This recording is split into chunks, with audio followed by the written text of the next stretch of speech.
নমস্কার বন্ধুরা, সুবলয় রান্নাঘরে আপনাদের স্বাগত। আজ বানাবো আমি জিরে আলু।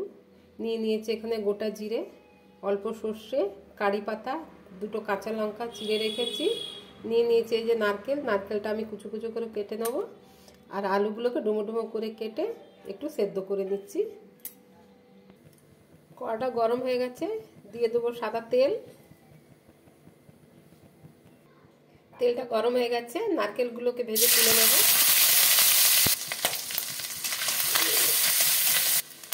নারকেলটা ভাজা হয়ে গেছে, আমি তুলে নিচ্ছি। দেবো গোটা জিরে, দেবো অল্প সর্ষে, দেবো কারি পাতা, দেবো চেরা কাঁচা লঙ্কা, দিয়ে দিলাম সেদ্ধ করা আলু।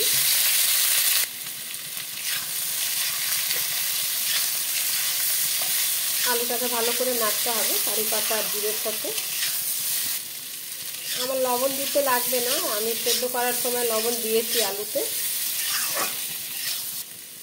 দিয়ে দিলাম ভেজে রাখা নারকেল।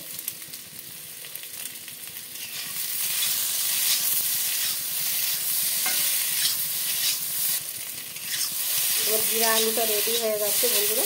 এবার আমি অন্য একটা পাত্রে ঢেলে নেব। আমার জিরা আলু রেডি হয়ে গেছে বন্ধুরা, একবার ট্রাই করতে পারেন, অবশ্যই ভালো লাগবে। যদি ভালো লেগে থাকে তাহলে লাইক, কমেন্ট, সাবস্ক্রাইব অবশ্যই করবেন। ধন্যবাদ।